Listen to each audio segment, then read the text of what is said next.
د نیوز پریس چینل لیدونکو سلام سړی مشه پام وکړئ دریو ډیرو مهمو خبرونو ته. چارواکي وایي 14 ولایتونو کې د اوبو لګولو د 124 شبکو رغنیزې چارې پیل شوې. د کرنې اوبو لګولو او مالدارۍ وزارت وایي چې په 14 ولایتونو کې د اوبو لګولو د 124 شبکو رغنیزې چارې پیل شوې دي.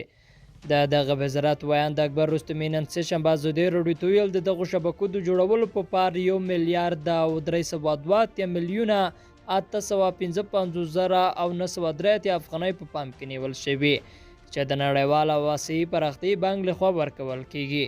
ښاغلي رستمي زیاته کړه د شبکې په ننګرهار، کونړ، لغمان، بلخ، کاپیسا، هرات، پکتیا، تخار، سمنګان، بغلان، لوګر، پروان، کابل او کندوز کې جوړیږي چې په جوړېدو سره یې 53,000 او 200 هکټره ځمکه خړوبه شي.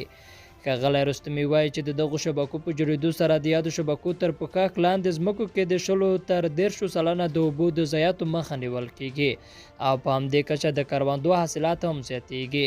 دا په داسې حال کې دی چې د کرنې وزارت لخوا د اوبو لګولو د پروژو په پلي کېدو سره تیر کال څه باندې 19,000 هکټره ځمکه تر کرکیلې لاندې راغله.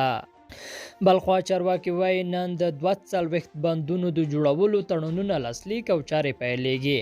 د افغانستان د اوبو د چارو د تنظیم ملي اداره وایي ټاکل شوې نن سهشنبه په 21 ولایتونو کې د 42 لویو بندونو د جوړولو تړونونه لاسلیک او چارې عملاً پیل شي.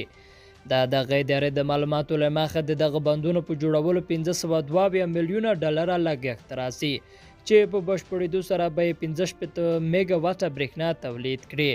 د افغانستان په جمهوریت ریاست کې نن په دې اړه ځانګړي مراسم نیول شوي دي.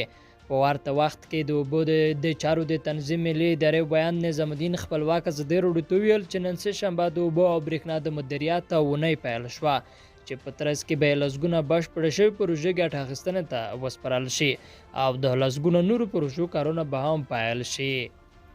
او د افغانستان د کانونو او پټرولیم وزارت د هغو راپورونو په اړه چې وایي له کلونو راهیسې په بغلان کې په ډیرو کانونو کې په غیر قانوني توګه کیندنې کیږي، وایي په تیرو 9 میاشتو کې یې نږدې 250 دا ډول قانونونه په دې ولایت کې په نښه کړي او په ځینو کې د کیندنو مخه نیولې ده. دغه وزارت ویان د عزیز غروال تر مخامه ازادي راډیو ته ویل په یو شمېر هغه قانونو کې چې خلکو د بېوزلۍ له امله چې د خپلې کورنۍ لپاره نفقه برابره کړي کیندنې کولې د غیر قانوني کیندنو مخه نیولې. خو دغو قانونونو په اړه چې زورواکي او طالبان ورڅخه کار اخلي هڅه کوي چې له نورو مسؤلو ادارو سره په دې قانونونو کې هم د خپل ساره او غیر قانوني کیندنو مخه ونیسي. لیدونکو له ملتیا مننه ښې چارې.